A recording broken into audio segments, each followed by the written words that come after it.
Okay. Hi, everyone. I'm Liz Fenton, and I'm here with my best friend of 30 years and co author, Lisa Steinke. And we're here with Warwicks for the Couch Surfing Book Tour. And tonight we're interviewing Aimee Molloy. And we're so excited to have her. And there's lots of ways for you to participate and also to buy books and support your local independent bookstore, Warwicks. Right, Julie? Oh, yeah. So I have already put in the link, Liz and Lisa's book, How to Save a Life. You guys are out of sorts a little bit. We don't have the posters and stuff that we usually have that let people know. It's a great book. It's a Groundhog Day twist book that's so fun and so great. So if you're so inclined, there are signed copies at Warwick's for that. And then I also dropped the link in how to buy Aimee's book as well. Just real quick, I know we have a lot of regulars there, but just wanted to let those of you that maybe are tuning in from somewhere else, Warwick's is located in La Jolla, San Diego. Any way you can get a book and get it from Warwick's. I won't go through the whole routine. It's this point, we've been doing this since the shutdown. I think people know how to get books from us, but we just want to make sure that you all know that we so appreciate your business. It's a tough time out there. I know we're in the middle of a pandemic and a financial crisis, but supporting not only independent bookstores, but authors' works is really important right now. And it lets publishers know that we want to hear from these authors. So if you are so inclined to buy a book, buy it from either us or another independent bookstore. They're great hostess gifts. So think about that instead of that bottle of wine. So anyways, off to you guys for a great conversation. Great. Well, we are so excited to have Aimee. We love her and we love her books. A little bit about her. She's the author of the New York Times. She's the New York Times bestselling author of several novels, including The Perfect Mother, which Kerry Washington is set to star and produce in, and Rosewater, which was made into a movie starring Jon Stewart. Her new novel, Goodnight Beautiful, came out this past Tuesday, and she lives in Western Massachusetts with her family. So Aimee, welcome, first off. Hi, thanks for having me. We have so much to talk about. I was telling her in the green room before we got on here, this is one of my favorite books of the year. The New York Journal of Books says about Goodnight Beautiful, thriller fans love twists that make them think, wow, didn't see that coming. Molloy sends readers on a whiplashing mystery ride that turns the whole convention inside out. What distinguishes Goodnight Beautiful is Molloy's spectacular feat of misdirection and uncanny success in unfolding revelations that are surprising yet believable from the early pages until the very last. Tell us what it's about. So Goodnight Beautiful is, it's a story of Sam and Annie, who are a newlywed couple who meet in New York. They have a whirlwind romance. They get married after a few months and they end up moving upstate to a small town where Sam grew up to help take care of his mother, who has just been admitted to a nursing home for dementia. And he's a therapist. He opens a home office, and Annie, meanwhile, she's an academic. She's trying to figure out what her new life is there. And then it's discovered, although Sam doesn't know this, that there's a vent in the ceiling of his office, of his home office, and through which every word of his therapy sessions can be heard from the room upstairs. And so I never know how to turn off my messages. I'm sorry.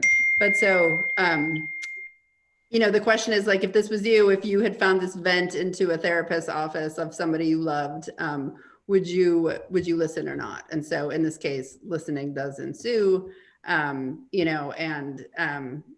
one day a young, new, cute patient shows up, and she's obviously interested in Sam. And he has a long history of, being a heartbreaker in town, and everybody's excited to see him. Most of his clientele are, interested women who are coming to see the cute therapist. And so a French girl shows up and is clearly interested in him and starts to flirt with him with every word being heard upstairs. And then Sam goes to work one day and he doesn't come home.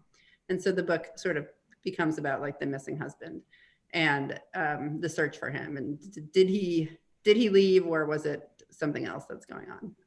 Right. Yeah, it's so good. And I was saying this before, but these days, and for those of you in the audience that read a lot of suspense or thrillers, there's a lot of like shock and awe. Even I think sometimes to the point where it's not really realistic. And what we all loved about this book is that you created a novel that's quiet, but also really took us by surprise. So was that, and the New York Journal of Books mentions it too. It talks about your misdirection. And so was that your intention to do that? Like, did you sit down and you're like, this is the type of book I want to write? Or how did that come about? Yeah, I mean, it's such a weird, convoluted story of this book coming to life. But I wrote 100 pages of a book that was very similar to this, but wasn't this, but it was a husband and wife who move upstate, and he's a therapist, and they move into a house and he opens an office and there's a wife upstairs who's listening in on the vent. And, I sold it at 100 pages, but I still had 200 more pages to write. And I had, 6 months or something to finish it. And we were like, no problem, it's mostly done. And so as I started to write it and I was getting closer and closer to the deadline, I was just finding that it wasn't working. And part of it was that it was the character of Annie, where she was this, woman who couldn't be believed, and we didn't know if we should trust her. And, everything she said was like called into question, and it was like, was she crazy? And like, her sort of drug was that she was grief stricken from losing her best friend. And so, but at the time when I was writing it, like not only was the ending sort of not working, but Me Too was starting to happen. And, I kind of became really invested in listening to the stories of women who were not being believed. And, and I've started to feel a little unsettled with the idea of having this main character, this female character, be another woman who we couldn't believe, like this, another sort of unreliable female narrator. And one day it was literally 3 weeks before the book was due. And the idea came to me of one of the characters in the book, which we can talk about at the end of the discussion for people who've read it. But it was kind of reimagining the story through different characters. And it is hard to talk about because you don't want to get anything away. But, it was sort of like this, the premise is the same. It's a husband and wife. They move upstate. There's, a home office, listening is happening upstairs, but all the characters were completely different. And so, I ended up like within 4 days kind of having the idea, and then like having to sit down with my editor and say, like, I kind of want to throw this away and start over. And I'm going to need a whole nother year to do that. At first I was like, hypothetically speaking, if like you sell a book and it's not really working, like, and you kind of want to throw it all away and start over, okay. And they were really gracious and generous about it. And they gave me a whole nother year to do it. And so, I think once I reimagined it, I also reimagined a way that I could sort of tell the story in a way that ends up being surprising to readers, that, you are misdirected for quite a while based on the assumptions that you're making as a reader, that you're bringing to the text, which, I certainly do all the time. So it was, once I threw away an entire book and restarted it, it was intentional to do that. Right. And I think we did an event with Aimee on our Girls Night Out tour. And I think that was right when you were starting over again. Oh, is that right? Oh. Right. Yeah. I remember being like, wow. You're like, let's go get a margarita and talk about this. Yeah. Moving on. I was like, great. I think after hearing you talk, I might know the answer to this, but the book is divided in 2 parts. Do you write those parts in order? Like, are you one of those authors that like, did you write the end? Like, is it 3? It's 3 parts, right? It's divided. Yeah, 3 parts. Yeah.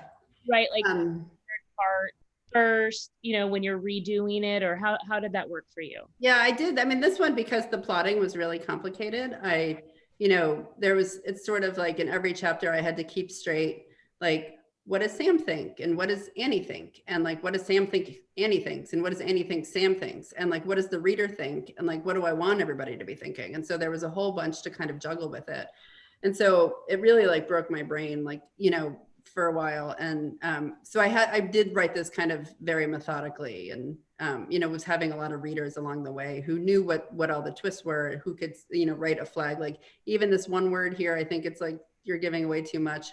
But I don't know if I'm like what I'm gonna do next, but I do find that I'm trying it completely different now with the idea that I have for a novel, where I'm just like journaling more, and like I'm not writing it in any sort of sequence. I'm more like thinking of scenes, and I'm really trying to think of like the characters and stuff. And it'll probably be even like more quiet, I imagine, in the end when I'm done with it. But yeah, I am sort of it was very like regimented, which I didn't enjoy a ton. Like, I think that it's funner to kind of just like have a little bit more movement and stuff. Yeah, we interviewed, it was Aimee Bender, right, guys, where she writes like a scene. Like she doesn't write in order, like she'll write a bunch of scenes and then kind of builds on that. And it's like a really interesting process how she does it. But obviously, I mean, it comes together. Let's talk a little bit about your cover. I feel like this is the perfect cover for this book. And I know everyone always loves to hear about that process with your publisher. Can you tell us a little bit about it? Yeah, oh shoot, I wish I had this picture, but we had a lot of iterations, and you know, the theme of moss is in the book. It's not a huge theme, and but it was kind of, for me, kind of it captured sort of like the creepiness of this house, and so we were playing with all these different ideas, and then one day, I should dig this up, but my husband, we had the front door with a screen, and there was this huge moth on the outside of the screen. And then my husband came, and I was on the porch, and he came and he put his face right up against the screen from the other side.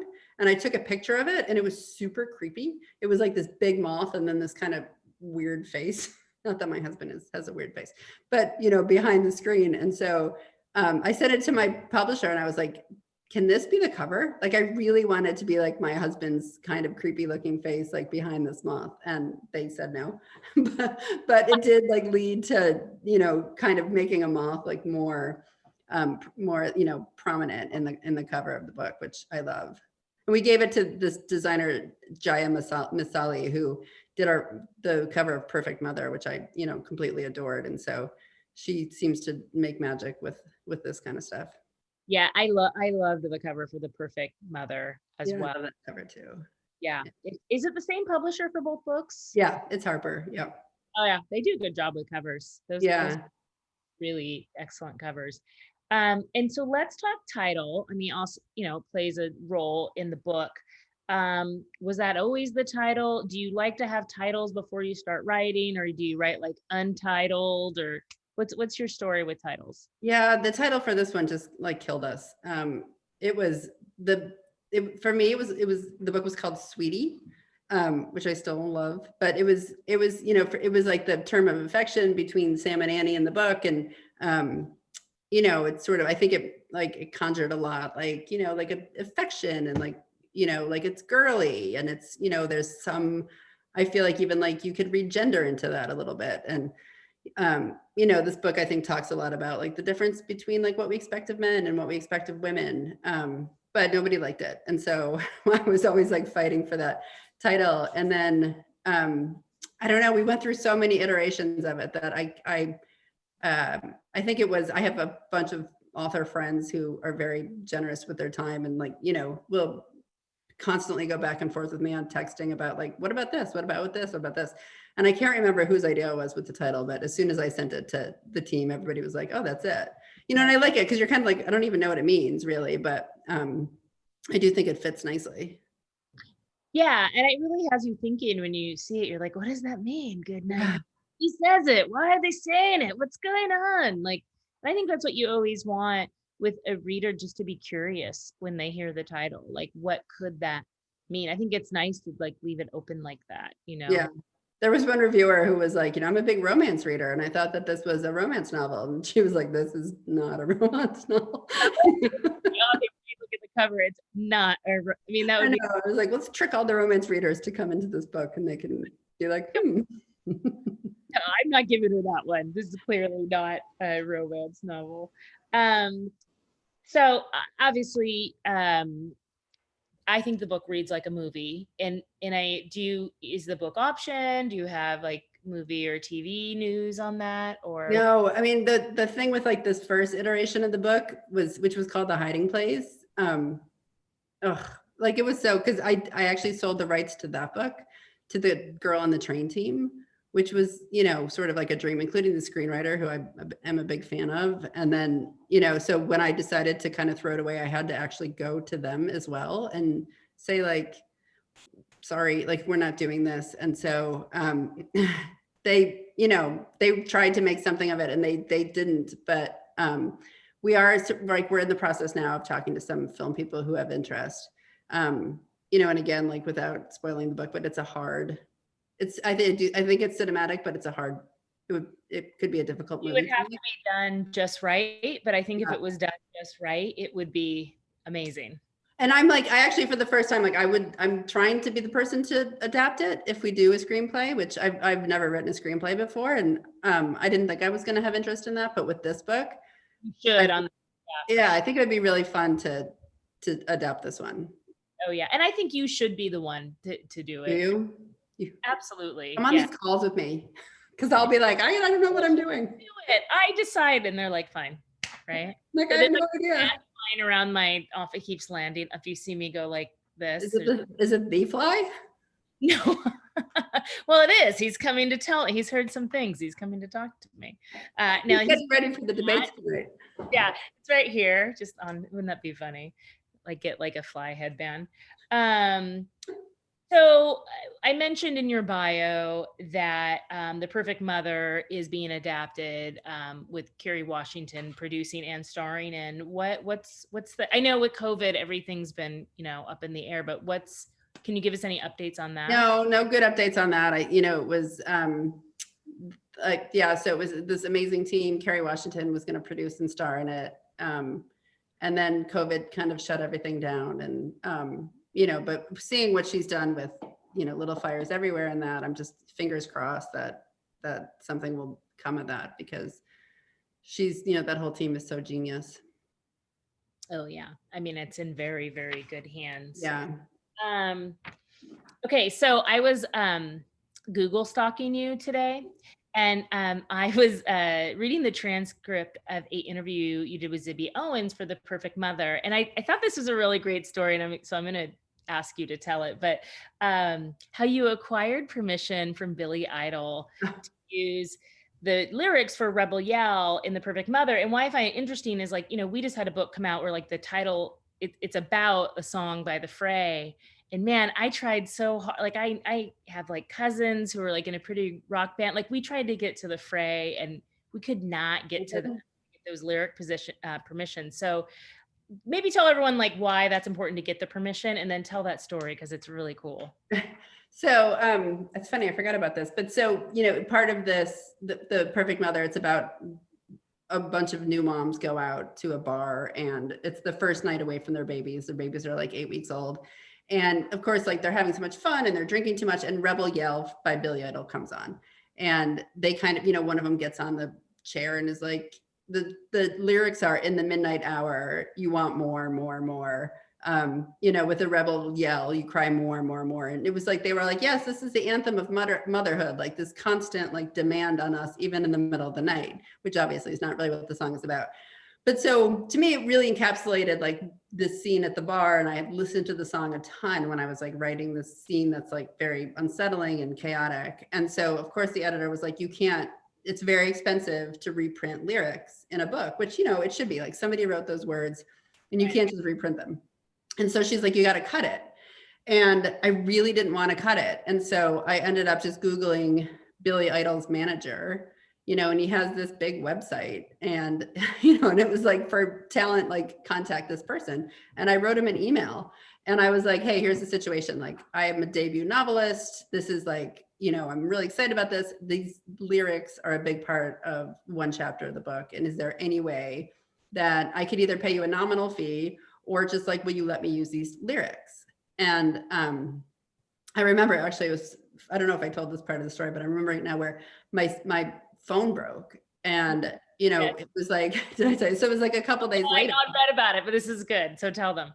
And so I went into the iPhone store in Brooklyn where I was living, and they do the whole thing where they transfer everything from your phone onto your new phone, and you don't have a phone for like 15 minutes.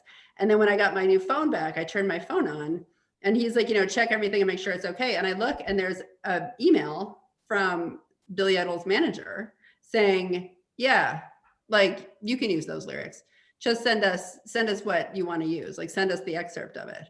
And like the poor guy in the iPhone store, because I was just like grabbing his arm and I was like, oh my God, Billy Idol just like wrote me and said like, I could use these lyrics. And he's like, Billy Idol. And I'm like, no. But so it was, and then I sent him the chapter. Here's what we want to use. He told me that I got one of the lyrics wrong, which was totally embarrassing. And so, yeah. And he was like, just thank Billy Idol. And I was like, it would be my absolute pleasure. That my only acknowledgement in the book then was to thank Billy Idol, because I'm like, it's like, and my mother, but it's like, thank you, Billy Idol. Because then it made it look like we were friends. It's really hard. I mean, we've tried to put lyrics in almost every book, and we haven't been able to get permission. It's very, very hard. Isn't it funny? And I still do it because I still write lyrics into the book knowing that it's probably going to be impossible. But it's like I'm always secretly like hoping. I thought with the Fray we might, but they're just not really on social media. They're kind of what they're doing. I think it'd be nice if somebody wrote to me and said, could I do this? I would, I'd say yes. Right. It's flattering, kind of. Very happy for you about that. It made me really happy. So in my internet stalking, I was I didn't know that much about your career before fiction, but I know now that you've wrote some nonfiction. You also had a very successful ghostwriting career as well. Can you tell us what motivated you to make this switch to fiction, and do you think you'll ever go back? Yeah, so it was, I think 15 years, I think it was, that I was writing nonfiction. And I wrote one book under my own name, which a biography of a woman working in West Africa. And most of I wrote probably like 10 books or so, as a ghostwriter. So it's like a person who has a story to tell, but isn't a writer, hires a ghostwriter to write the memoir usually, and then they kind of take credit for writing it, which is a very weird thing that happens in publishing, but happens all the time. And it was a great way. I made a living as a writer, and there were many moments where I thought I was going to have to wait tables, and I did actually in between jobs, like get very close to, like I applied for, waitressing jobs and that, but I always was able to kind of a job would pop up. And so I'm really grateful that I was always able to make a living as a writer for as long as I did doing it. But there did come a time where it started to feel a little less comfortable to me, that I would, it's just, I don't know of any other art form, but it's like, you're a person, you're like a famous person, and you want to write a book. And so you hire a writer, and then you put your name on the book and you say that you wrote it. And it was weird. That part of it is weird. Like, it's weird that we kind of expect that just because somebody is famous that they know how to write a book. Like, it's a very particular skill. Like, I can't do anything else, but I do somehow know how to like write books. And so I think as I got older and as I like became a mom to 2 little girls, like, it was about like, I want credit for this, kind of was part of it. That was when I started to lose interest in ghostwriting, and fiction was just something that it was like my little secret, like I wanted to be a novelist more than I wanted to do anything. And nonfiction felt more accessible in some ways because, I think, I don't know if, probably readers know this, but in order to sell a novel, you have to write the entire novel. And it has to be perfect because you have to get an agent, and then you have to get a publisher. And there's not a lot of room for people to be like, this isn't that good, but it could be good. Like, it kind of needs to have time because they can find something perfect. I tell people all the time that they're at a disadvantage. The first book has to be perfect. It has to be perfect. And I think like the courage that takes to sit down every single day and just keep writing through it, because you are writing through these like 6 shitty drafts, like as Annie Lamott says, like it's, you are always, you have to live in this uncertainty and also write really bad sentences for, sometimes years before you can get to the point where you can make those things good. And so it took me it took me until I was like 40, I think, to finally decide that I had it in me to like, to try that. Well, I'm glad you made the change. We all benefited from it. What writers inspire you? Oh, that's a good question. I'm going through a really sort of different, like a switch right now with, I don't know what I'm sort of leaving thrillerhood in terms of as a reader.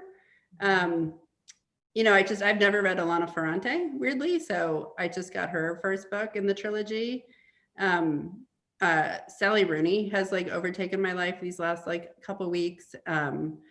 what else am I reading? You know, just so it's more like these kind of quieter, more character, not that a lot of Ferrante is not plot, but you know, where plot is not first and foremost, that it's more about sort of vulnerability and characters. And I don't know where that's going to lead me, but it's interesting. You know, it's kind of how I used to read, I think, when I was younger. So I'm returning more to that right now. Right. I mean, I think I know the answer to this because we launched a book during COVID, but how has COVID affected your book launch? Oh, it's amazing. Finally, I got my dream of like launching a book during a pandemic, you know.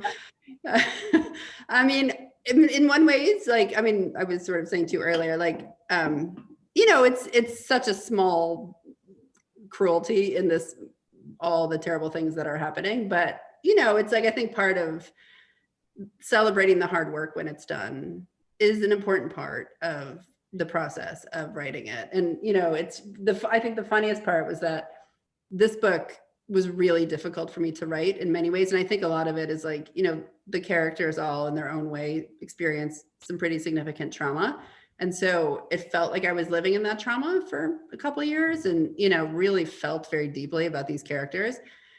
And we moved in the middle of it. We left like New York where we had lived for 20 years. And like, so we were like, you know, we bought our first house and we had to settle our little kids here. And so, you know, my husband and I had this like total handoff back and forth of the kids, and I was working all the time. And it was like, I just have to get to March 1st because March 1st was like, the copy edits were done, everything was done, and nothing was going to happen. And I was going to get to like be in this house and just have some time. And, you know, like my husband was working, my kids are in school all day, and it was just going to be this like time to decompress and have like my life back. And, you know, 12 days later, the whole world shuts down. So instead of that, it was like, or, you know, everybody's always going to be around me all the time. And like, you know, so it's funny because I was realizing yesterday that they kind of stopped going to school, you know, a week after I finished, and then they started school the day before the book came out. And so it has been, in some ways it was fortuitous because, you know, I was able to kind of focus on life and not have to work. But it feels a little bit, you know, it's ungrounding. Like it's, you know, it's hard to know what's even happening with it because there's nothing to kind of mark, you know, the occasion in that. But on the other hand, it's so nice to, you know, because I probably wouldn't have been able to do this with you guys, you know, would I have made it to you know, to there. So in that ways, it's been really nice to be able to do more things at different bookstores. Yeah, I mean, there's definitely silver linings, right? But I agree with you. I mean, I love a good book launch party. I mean, your party was still, I'm always like, I want that book party. You guys have the best book launch parties. It was fun. We had a good time that night. We did an event with Aimee in Brooklyn. And that was really, really fun. And man, it was hot that night. I was like, how do people live in this? It was like so humid and remember that? And there were like all these people around us and we're all sweaty and like you're like, is that my water or your water? And people are like, who cares? It was I will say this, it was one of the sweatier nights of my life. I really? Oh yeah. I think I was wearing booties too, which I don't know what I was doing. What was that? August? It was July, end of July, early August. Oh yeah. It was hot. It's not a good time in New York. So tell us, what are you working on now? So, yeah, I don't know. It's, you know, like I said earlier, I have this idea that is, I mean, as far as I know now, it's like a woman who is youngish, like 30ish, and she's online dating and she meets a guy who she's very like becoming very enamored with. They're doing a lot of writing back and forth, but he doesn't have his photograph up. And so she doesn't know what he looks like. And so she starts to fall in love with him, like through their communication. And like, that's kind of the setup, but then, I don't know, it's like a really different direction. And I think I know where it's going, but, it's sort of more like a political thriller. You know, it's kind of looking at like, I think the underbelly of what's happening now nationally and, you know, the far right and, you know, like sort of what has created this division. And so I was saying to my husband today, like, I have to wait until the election and to figure out if I can write this book or not, like, depending on how the election goes. Like, It was actually going to be my follow-up question. rest in the hands of the election whether it will work, Yes. right? Yes. Like there's only one way I can write that. Like only if there is good news can I write the bad news. Like if there's bad news, then I can't write the bad news. You can take that however you want. Yeah. I love that. It's just everyone can take it. Yeah. Right? What you think is good news or bad news. Sorry, things on my face again. Okay, so that ends this portion. Julie, I'm gonna have you do your wrap up for Warwick's, and then we're gonna do just a couple minutes spoiler if you've read the book, spoiler chat. So Julie, you want to take us out, and Yep. then I'll stop the recording. Yep. Okay, So thanks, Aimee. It was great having you for this. Thank And you for hosting this. yeah, and like you said, it's like in a regular world, it might have been hard getting you all the way out to the West Coast. So there are some silver linings to what we're living in right now. Definitely. So, Next time though, let's do it in person. Yeah, in person, drinks. We'll have another part. We'll have Liz and Lisa host a party for us. Right, it'll be air conditioned. oh yeah, we'll boot. And we'll do it at the beach maybe. Oh, But that's the thing. Oh, well, Molloy, I mean, Warwick's is right by the cove, so maybe we could do something down there. It'd be very no, fun. that'd be fun.